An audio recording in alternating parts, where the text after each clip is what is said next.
Good morning to all of you once again. In this business study class, we were discussing chapter 1 of business study, that is the nature and significance of management. हमारा ये chapter चल रहा था और इसमें हमारा जो last topic जो पहुंचा हुआ था दैट इज कोऑर्डिनेशन. तो आज हम जो डिस्कस करेंगे वो नेचर और फीचर ऑफ कोऑर्डिनेशन. ठीक है जी. तो आपके है nature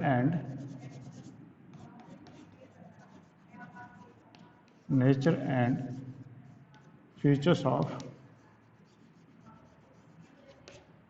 coordination.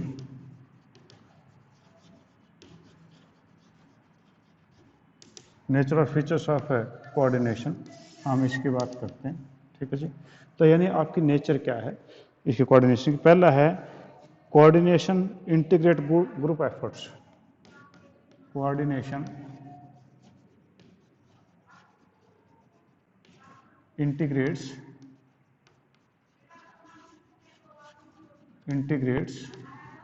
group efforts.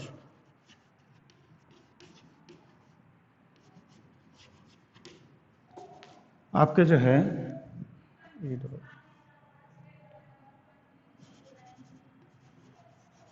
Group efforts का कोऑर्डिनेशन जो है वो ग्रुप एफर्ट्स को इंटीग्रेट करता है. यानी ग्रुप एफर्ट का मतलब ये हुआ कि मैनेजमेंट में आपके जो है डिफरेंट ग्रुप्स होते हैं. यानी आपके एक बिजनेस में आपके कई सारे डिफरेंट ग्रुप्स होते हैं और वो ग्रुप जो हैं वो काम करते हैं और सिंगल इंडिविजुअल जो सारे काम नहीं कर सकता. तो आपका कोऑर्डिनेशन की जरूरत वहीं होती है जहाँ पर कई ग्रुप काम करते हैं. तो कई ग्रुप काम करते हैं वो एक दूसरे के साथ में किस प्रकार से जुड़ें, तो उसी चीज़ को हम कोऑर्डिनेशन बोलते हैं. तो कहते हैं concept of coordination always applies to the group efforts. Group efforts के ऊपर अप्लाई होता है कोऑर्डिनेशन, सिंगल पर्सन पे कभी भी नहीं होता है. There is no need for coordination when only single individual is working. The need of order lines integrate arises only when more individuals are working at different individuals come from different backgrounds.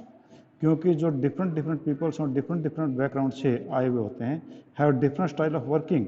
उनका तरीका काम करने का तरीका अलग हो सकता है. So there is a need of unify their effort in a common direction. समझ गए बात को कि आपके जो डिफरेंट लोग हैं वो डिफरेंट वर्किंग स्टाइल है, डिफरेंट बैकग्राउंड से आए हैं. उन सभी को वैसा ही काम करना है जिस प्रकार से हम चाहते हैं. तो उनके लिए क्या चाहिए कि उन लोगों के लिए हमें कोऑर्डिनेशन चाहिए. इसका मतलब ये हुआ कि आपका कोऑर्डिनेशन जो है वो इंटीग्रेट ग्रुप एफर्ट्स को इंटीग्रेट करता है. ग्रुप एफर्ट्स यानी आपके डिफरेंट पर्सनालिटीज़ के लोग, डिफरेंट बैकग्राउंड के लोग आपके पास में आते हैं और वो अलग अलग ग्रुप्स में काम करते हैं. उनका सभी का वर्किंग स्टाइल एक जैसा ही हो, एक जैसे काम करें. तो उसके लिए हमें कोऑर्डिनेशन चाहिए.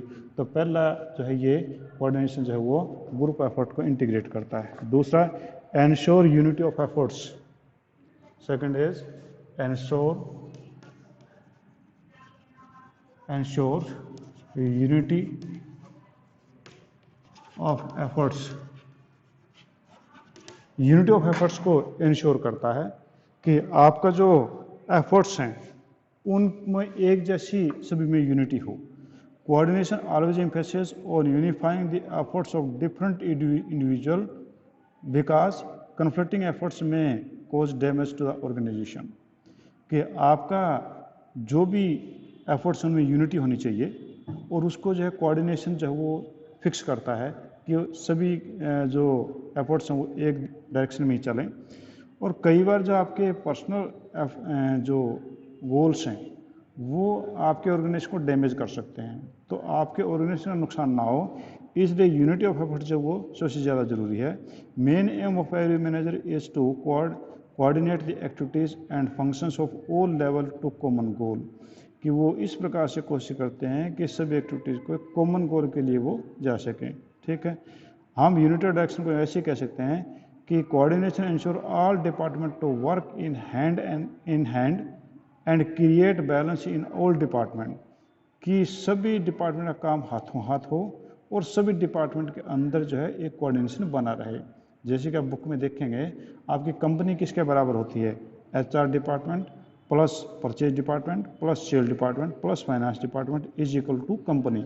यानी आपका जो यूनिटी ऑफ एफर्ट्स हैं ये सभी आपके HR डिपार्टमेंट के एफर्ट्स अपने हैं, परचेज के अलग हैं, सेल्स के अपने, फाइनेंस के अलग हैं उन सभी डिपार्टमेंट को हम इंश्योर कर दें कि वो एक यूनिटी की एक डायरेक्शन में काम करेंगे, तो ही आपकी कंपनी जो अच्छी चल पाती है, आपका बिजनेस अच्छा चल पाता है। तो कोऑर्डिनेशन के दूसरी जो है वो होती है ensure unity of efforts. Third है कंटिन्यूस प्रोसेस, कि आपका जो कोऑर्डिनेशन है it is a continuous process.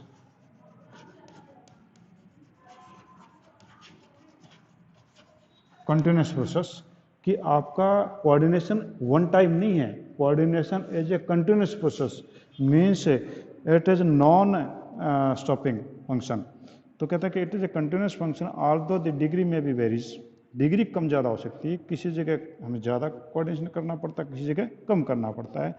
Managers work continuously to achieve the coordination and maintain coordination because without coordination companies can not function efficiently. तो आपका जो है continuous process है, कहीं पर डिग्री कम या ज़्यादा हो सकती है, पर कभी भी आपका जो है कोऑर्डिनेशन बंद नहीं होता है। एवरी स्टेप इट रिक्वायर्स, हर जगह पे आपका कोऑर्डिनेशन वो चलता रहेगा, तो कंटिन्यूस प्रोसेस है। Fourth is coordination is a pervasive function, coordination जो है वो परवेसिव फंक्शन है।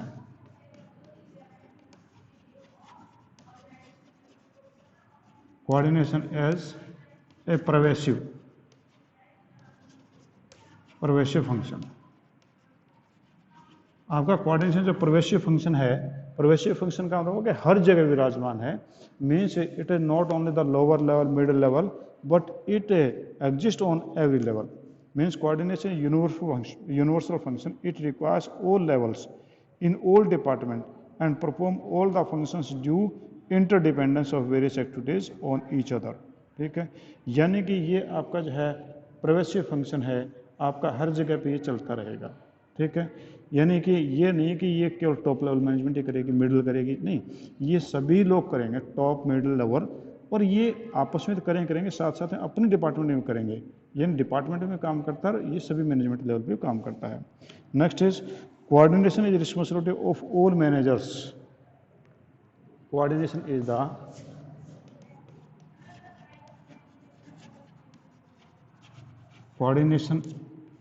The responsibility of all managers।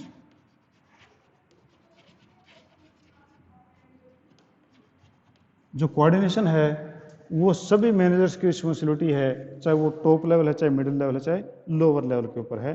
तो कोऑर्डिनेशन जो केवल एक आदमी की रिस्पॉन्सिबिलिटी नहीं है, सभी की है, कि coordination no the task of only top level management but managers working at different level try to coordinate the activities. तो ये सभी जगह आपका लागू होता है। टॉप लेवल जो है वो ओवरऑल प्लानिंग करता है, उसमें कोऑर्डिनेशन करने की कोशिश करता है। मिडिल लेवल जो है वो आपके डिपार्टमेंट एक्टिविटीज़ में कोऑर्डिनेशन करने की कोशिश करता है, और लोअर लेवल के ऊपर जो है वो वर्कर्स की एक्टिविटी है उनमें कोऑर्डिनेशन करने की कोशिश करते हैं। इसका ये हुआ कि आपके तीनों लेवल के ऊपर जो मैनेजमेंट है, जो तीनों लेवल मैनेजर हैं, सभी की रिस्पॉन्सिबिलिटी है कि वो हर जगह वो कोऑर्डिनेशन करें। टॉप लेवल प्लानिंग में करेगा, आपका जो मिडिल लेवल है वो उसने जो है वो करेगा कोऑर्डिनेशन डिपार्टमेंट में, और जो लोअर लेवल है वर्कर की एक्टिविटीज में करता है। ठीक है, सिक्स्थ है coordination as a deliberate function. Coordination is a deliberate function, deliberate होता है जानबूझ के किया हुआ, तो coordination is a deliberate function. Coordination जो है वो आपका डेलिब्रेट फंक्शन है, डेलिब्रेट जानबूझ के किया हुआ, ये अपने आप नहीं होता, ये टॉप लेवल मैनेजमेंट इस प्रकार से कोशिश करती है कि वो सभी लोग जो है वो कोऑर्डिनेट करें एक दूसरे के साथ में। तो आपका every manager try to coordinate the activities of the organization to avoid the confusion and chaos. Confusion या चोज होता है मिरेकल होना, किसी प्रकार का पता नहीं क्या करना चाहिए क्या नहीं करना चाहिए, तो उसके लिए करते हैं। Without coordination efforts of individual can not be united and integrated. तो जब तक कि हम कोऑर्डिनेशन का एफर्ट नहीं करेंगे तो इंडिविजुअल को इंटीग्रेट हम नहीं कर सकते हैं। ठीक है, तो इसलिए ये आपका डेलिब्रेट फंक्शन है कि हम लोगों को ये करना ही पड़ेगा। ठीक है, वरना तो चोज और कन्फ्यूजन आपके रहेंगे। तो आपका जो है फीचर्स ऑफ कोऑर्डिनेशन कौन सी हुई? सबसे पहला इंटीग्रेट ग्रुप एफर्ट्स, कि आपके जो ग्रुप एफर्ट्स को इंटीग्रेट करता है। In company there are different groups and the groups requires some force, that force is coordination. single person cannot not requires the coordination. Second, ensure unity of efforts. Unity of efforts means there are different groups, different departments, and they all require unity of efforts. Otherwise, there will be no survival of the business. आपकी company किसको मिला करके आपका purchase department, sale department, finance department, all these departments makes a business a company, तो उन सभी में ये एफर्ट्स जरूरी है. कंटिन्यूस प्रोसेस है ये नहीं कि वन टाइम प्रोसेस है कि एक बार स्टार्ट कर दिया चलता रहेगा, ऐसा नहीं है. It is continuous process. Somewhere degree में वेरी, कहीं पर कोऑर्डिनेशन ज़्यादा की जरूरत है, कहीं पर कम की जरूरत है. नेक्स्ट है coordination is a pervasive function. Mention is a pervasive function. Top level management, lower level management, middle level management, everywhere it requires, in every department it requires, तो परवेसिव है.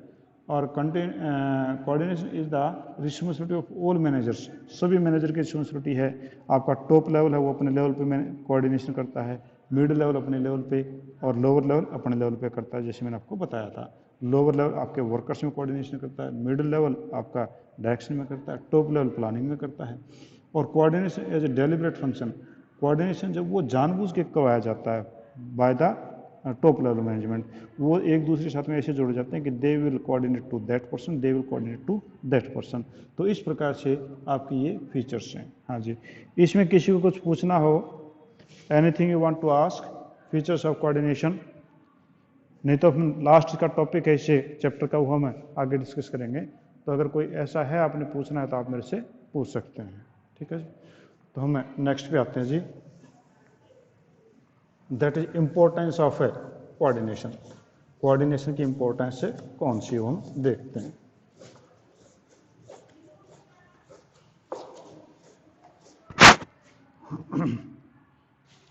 इम्पोर्टेंस ऑफ कोऑर्डिनेशन और या need of coordination.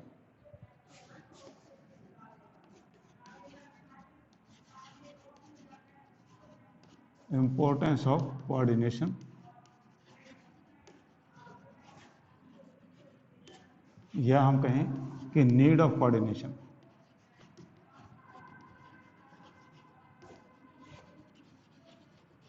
Coordination की importance क्या है या coordination की आपकी नीड क्या है, हम इसके ऊपर हम बात करते हैं. तो पहला आप क्या कहता है कि कोऑर्डिनेशन ग्रोथ इन साइज, कि आपकी इंपॉर्टेंस क्या है कि ग्रोथ इन साइज. तो ग्रोथ इन साइज का मतलब यहाँ पर क्या बनता है, हम उसको डिस्कस करते हैं. पहली नीड है ग्रोथ इन साइज. अगर किसी बिजनेस का साइज में ग्रोथ हो जाती है तो हमें और ज़्यादा कोऑर्डिनेशन की ज़रूरत पड़ती है. ठीक है, क्योंकि जब साइज छोटा है तो कोऑर्डिनेशन कम ज़रूरत होती है. जब साइज बड़ा होता जाता है बिजनेस का तो हमें कोऑर्डिनेशन की और ज़्यादा ज़रूरतें पड़ती है. मैं रीड कर देता हूँ इसको. The need of coordination increases with the increase in size of organization. कि जिस प्रकार से आपका कोऑर्डिनेशन इंक्रीज हमें तभी होता है जब बिजनेस का साइज बढ़ जाता है. Because in large organization there are more number of persons working, each individual his own need and objective. क्योंकि बड़े ऑर्गेनाइजेशन में आपके जहाँ काफ़ी ज़्यादा लोग काम करेंगे और हर आदमी की नीड और ऑब्जेक्टिव अलग अलग होते हैं. तो उन सभी को जो है ब्रिंग टुगेदर करने के लिए तो हमें कोऑर्डिनेशन की जरूरत होती है. So there is a need to bring the together और synchronise the effort of these employees towards common goal. Employees may have their individual objective. For organizational efficiency, it is the important to harmonize the individual goal and organizational goal through the coordination. यानी individual गोल है person विशेष का है और organisational गोल है, उन दोनों को harmonise करना वो आपका कोऑर्डिनेशन ही कर पाता है. तो यानी पहला आपकी जो नीड है कि अगर आपका ग्रोथ इन साइज हो जाती है तो आपका कोऑर्डिनेशन और ज़्यादा ज़रूरत पड़ेगी. क्योंकि in the big organization there will be more persons and they have the more different nature and different objectives. And to achieve these personal objectives of the employees as well the objective of the business, we requires a harmonization, and that is only possible through the coordination.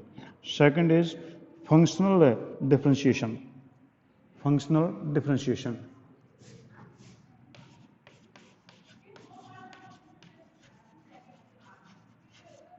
Functional differentiation. आपके जो functional depreciations हैं उनके लिए भी आपकी ये ज़रूरी आपकी होती है।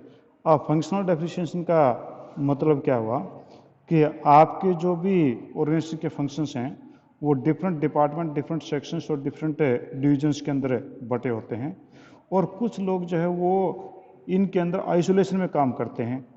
उन लोगों का हमें पता ही नहीं होता है कि वो लोग भी आपके साथ में लगे हुए हैं, और वो आइसोलेशन में काम करते हैं, और वो काफ़ी इम्पोर्टेंस जो है उनकी होती है ऑब्जेक्टिव अचीव करने में।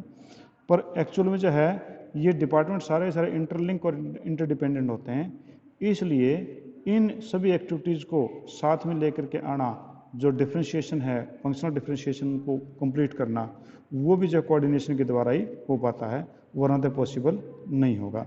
यानी आपका the coordination is needed to minimize the difference among the departments.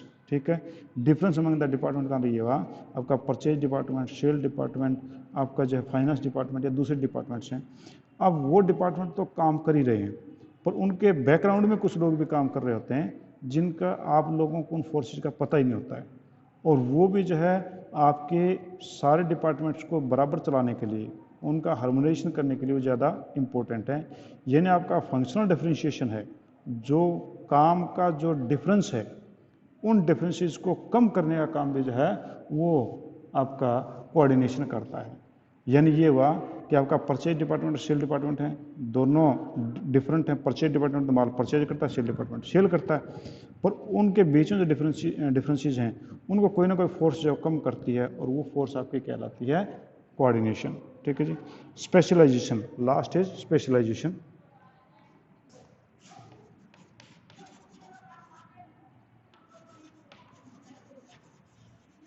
Specialisation, specialisation का तो विशिष्टीकरण। अब विशिष्टीकरण का ये हुआ कि every person who is working in our organisation for a long period, he himself think that he is a specialized and qualified person in the organization, and he always take the right decision in the right direction। पर इसमें जो है कहता है कि there are numbers of specialized working in the organization, all of them work in the own way, this will result in chaos and confusion.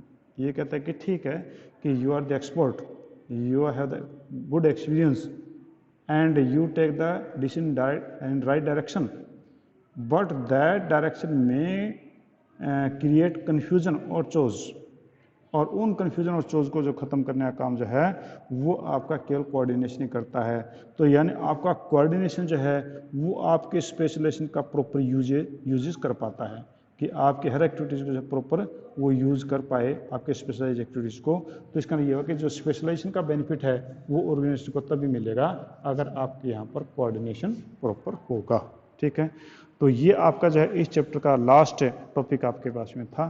ठीक है, तो इसके साथ में ये जो है चैप्टर आपका ख़त्म हो गया है। मैं इसको एक बार और बता दूँ कि इम्पोर्टेंस में ग्रोथ इन साइज़, आपके बिजनेस के जैसे जैसे ग्रोथ होगी वैसे वैसे कोऑर्डिनेशन की ज़्यादा जरूरत होगी।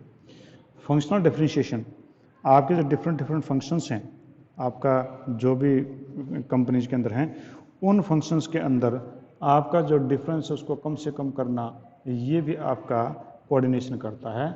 और स्पेशलाइजेशन, आपके जो एक्सपर्ट्स हैं जो हर काम में अच्छे तरीके से काम करते हैं, पर वो अपने तरीके से उनको डिसीजन लेते हैं, पर उनको कोऑर्डिनेशन के द्वारा हम एक राइट वे देते हैं ताकि हमें उसका बेनिफिट मिल सके, तो उससे स्पेशलाइजेशन भी आपको अचीव हो जाता है।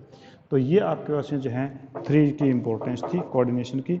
आपका ये चैप्टर जो है ख़त्म हो गया है, और कल जो है हम इससे नेक्स्ट चैप्टर जो है वो प्रिंसिपल ऑफ मैनेजमेंट वो हम स्टार्ट करेंगे।